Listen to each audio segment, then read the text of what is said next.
বিজেপির বিধায়ক আর শান্তিপুর বিধানসভার নবনির্বাচিত বিজেপি বিধায়ক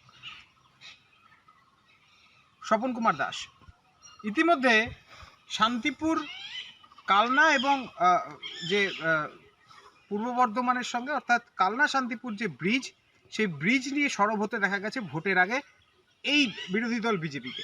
তার কারণ ভোটের আগেই রীতিমতো রাজ্যের প্রাক্তন মুখ্যমন্ত্রী মমতা বন্দ্যোপাধ্যায় নদিয়ার শান্তিপুরে জনসভা করতে এসে জানিয়েছিলেন প্রায় 11,000 কোটি টাকারও বেশি তিনি এখানে বরাদ্দ করেছেন এই যে ব্রিজ সেই ব্রিজ নিয়ে, অর্থাৎ সেই ব্রিজ নাকি তৈরি হয়ে গেছে।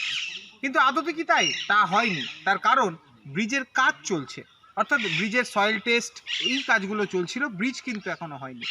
তবে এবার এই ব্রিজ নিয়ে দুর্নীতি হয়েছে বলে রীতিমতো সরব হয়েছেন শান্তিপুরের বিজেপি বিধায়ক।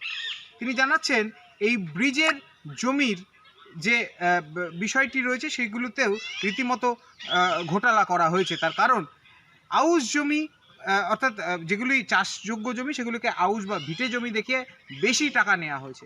অপরদিকে এই ব্রিজ কেলেঙ্কারিতে রীতিমতো তৎকালীন বিধায়ক, তৎকালীন জেলা পরিষদ থেকে শুরু করে সকলেই জড়িত, তাই কাউকে রেয়াত নয়। কিন্তু এই সমস্ত বিষয় নিয়ে তিনি সরব হয়ে জানিয়েছেন ব্রিজ এবার হবেই। তার কারণ সাধারণ মানুষের জন্য এই ব্রিজের দরকার, আর ঠিক সে কারণেই ব্রিজ নিয়ে সরব হয়েছেন। প্রয়োজনে সিবিআই তদন্ত পর্যন্ত করা হতে পারে বলে হুঁশিয়ারি দিয়েছেন শান্তিপুরের বিজেপি বিধায়ক।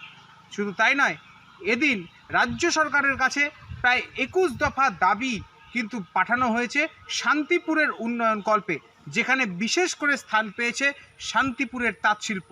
সব মিলিয়ে এদিন বিধায়ক জানিয়েছেন যে রাজ্যের মুখ্যমন্ত্রী বিশেষভাবে এই বিষয়গুলি দেখবেন বলে তাকে আশ্বস্ত করেছেন এবং এই কাজ দ্রুত সম্পন্ন করা হবে এবং এই 21 দফা দাবি ইতিমধ্যে পাঠানো হয়েছে রাজ্য সরকারের কাছে। অতি দ্রুত এই সমস্ত কাজ সম্পন্ন করার চেষ্টা করা হবে এবং তাতে করে শান্তিপুরের আক্ষরিক অর্থে উন্নয়ন হবে। তবে ব্রিজ নিয়ে যে কেলেঙ্কারি হয়েছে তার শেষ দেখা হবে এবং এই ঘটনার সঙ্গে এই ঘটনা যে সামনে আসছে, যেগুলো দেখা যাচ্ছে, মানুষের অভিযোগ আসছে, সেইগুলো বিষয়ে এবার বিশেষ তদন্তও করা হবে বলে জানিয়েছেন শান্তিপুরের বিধায়ক। প্রথম কথা হচ্ছে যে গঙ্গা অ্যাকশন প্ল্যানে প্রতিবার যে পার ভাঙার ব্যাপারটা থাকে ওই বিষয় নিয়ে আমরা ডিস্ট্রিক্ট ইঞ্জিনিয়ার এবং রাজ্য স্তরের ইঞ্জিনিয়ারের সাথে কথাবার্তা বলি।